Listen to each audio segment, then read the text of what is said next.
Reel से कहीं अधिक दर्दनाक है ट्रांसजेंडर गौरी सावंत की रियल लाइफ स्टोरी। जी हां, गणेश सावंत से आखिर कैसे बनी गौरी सावंत? 16 साल की उम्र, हाथ में 60 रुपए और बेगाना शहर। अधिकारों की लड़ाई का ख्याल आखिर कैसे आया? ट्रांसजेंडर्स को कब मिले अधिकार?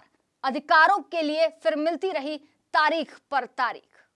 गौरी सावंत वही जिसे कोई हिजड़ा कहता है तो कोई सोशल वर्कर, कोई नौटंकी बुलाता है तो कोई गेम चेंजर। इस दुनिया में ऐसा भी कोई है जो इन्हें मां बुलाता है। ये कहानी है इसी सफर की, गाली से ताली तक की, क्योंकि ये गौरी भी कभी गणेश थी और फिर अब गौरी बन गई। एक वेब सीरीज आई थी ताली, जिसमें transgender social worker Gauri Sawant की जिंदगी की कहानी को बयां किया गया। ट्रांसजेंडर के अधिकारों के लिए लंबी लड़ाई लड़ने वाली गौरी आखिर है कौन और कैसे बनी गणेश से गौरी, ये आप नहीं जानते होंगे। चलिए हम आपको बताते हैं ताली बजाऊंगी नहीं बजवाऊंगी transgender social worker Gauri Sawant की कहानी। रिपोर्ट्स के मुताबिक सीरीज में जो दिखा, गौरी कहती हैं वो उनकी कहानी का सिर्फ ट्रेलर है, जबकि वास्तविकता में इससे कई गुना ज्यादा जिल्लत और नफरत उन्होंने सही।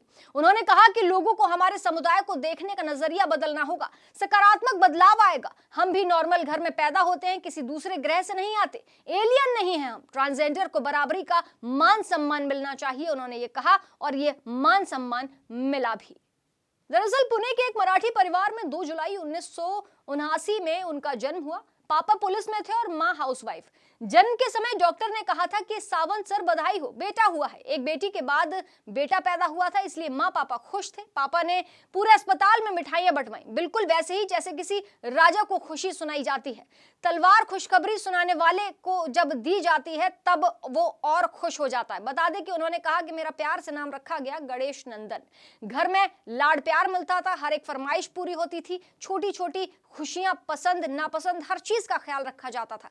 पापा बाइक पर बिठाकर घुमाते थे। जैसे जैसे वो बड़ी होती गई वैसे वैसे उनके लिए शर्मिंदगी का कारण वो बनती जा रही थी। माँ बहुत प्यार करती थी, लेकिन जब से वो 7 साल की थी तभी वो गुजर गई। 16 साल की उम्र, हाथ में 60 रुपए और बेगाने शहर में वो चली गई। कहा कि जब कॉलेज में पहुंची तो लड़कों के प्रति आकर्षित होने लगी। मैंने अपने परिवार को हर तरह से अपनी सेक्सुअलिटी के बारे में समझाने की कोशिश की, लेकिन उन्होंने कभी भी स्वीकार उन्हें नहीं किया। जानकारी के लिए बता दें कि गौरी ने यह भी कहा कि मैं परिवार और पिता के लिए शर्मिंदगी का कारण नहीं बनना चाहती थी, इसलिए महज 16 साल की उम्र में 60 रुपए लेकर घर से निकल गई और उसके बाद पापा को कभी नहीं देखा। आज तक वो नहीं मिले।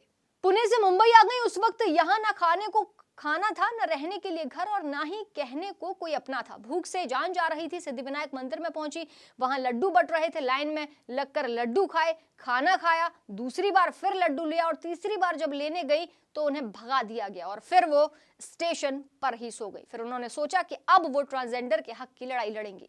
5 रुपए के नोट ने फिर राह दिखा दी। जी हाँ, अगले दिन मैले से कपड़ों में एक सिग्नल के पास भीख मांगने के लिए खड़ी थी, तभी किसी ने 5 रुपए का फटा नोट उनकी हथेली पर रखा और वो चला गया।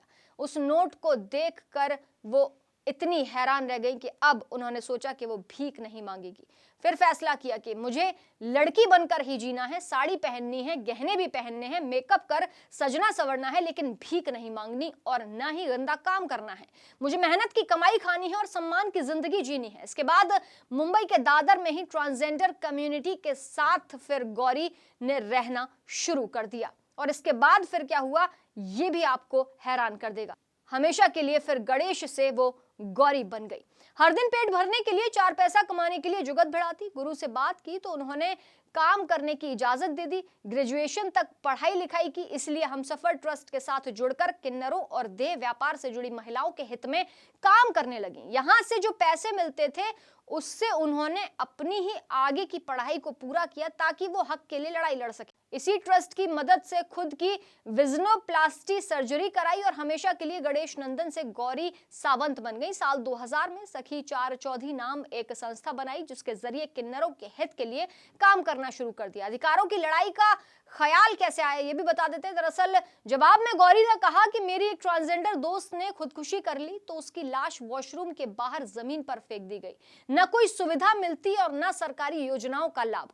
तब लगा कि संविधान की प्रस्तावना में ही लिखा है हम भारत के लोग, उसमें कहीं भी महिला या पुरुष नहीं लिखा है।